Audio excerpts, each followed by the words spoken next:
That's what it says. Then David got up from the ground after he had washed, put on lotions, and changed his clothes. This ain't nobody saying nothing, but I'm getting ready to put this in show enough context. See, David been on that ground.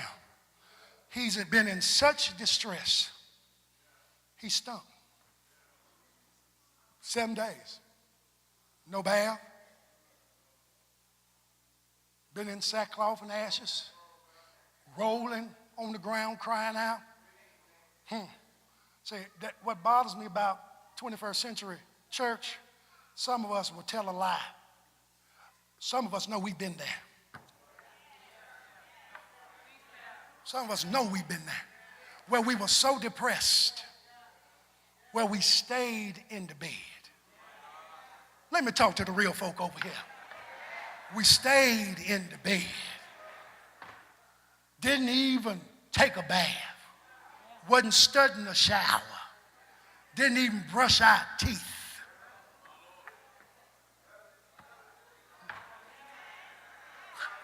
Oh, so if you ain't gonna tell the truth, I've been there myself.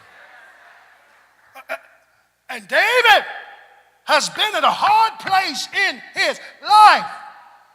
But David, he gets up, he takes a bath, he puts on lotion, and he changes his clothes. And saints, what it does was David gets clean. And saints, if we're going to press through our painful situation, I want to leave this with you. We're going to have to get clean. Look at somebody, tell them, get clean. Tell somebody else to get clean. First thing we're going to have to get clean about, hear me, and hear me honestly, we're going to have to get clean about our role in creating our situation. Oh, see, this may not be shouting teaching, but this is truth teaching. Because some of us have lived in denial about what we did to create the situations that we're dealing with. And the only way you can get forward and push forward and move and turn corners is to be truthful about your role. How many folk know there have been some things that we did that created some hard places, created some pain? Can't just come clean about it. And you ain't got to come clean with everybody. At least come clean with yourself. And come clean with God. But then, not only come clean about our role, but come clean about our connections.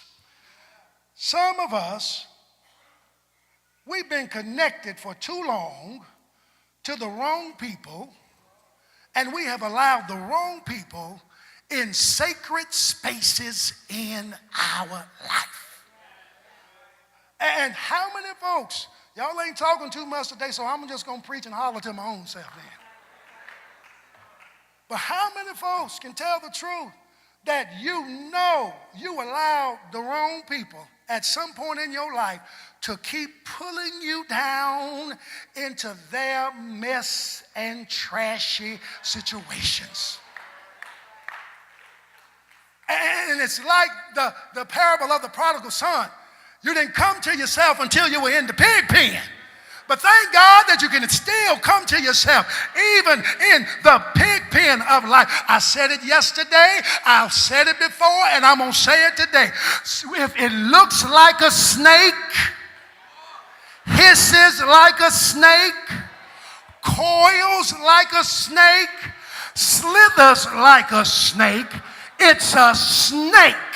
Stop trying to make snakes into swans, because the truth be told, some of us have been dealing with some snaky people for far too long. Tell somebody, just look at them and tell them, if it's a snake, it's still a snake. We need to clean our connections, but then also, let me tell you something, some of us need to clean up our attitude. You can't shout over a bad attitude. You can't sing over a bad attitude. You can't dance over a bad attitude. You can run all the way up to Clarksville Highway, spin around and come back. But if you got a bad attitude, it's still a bad attitude.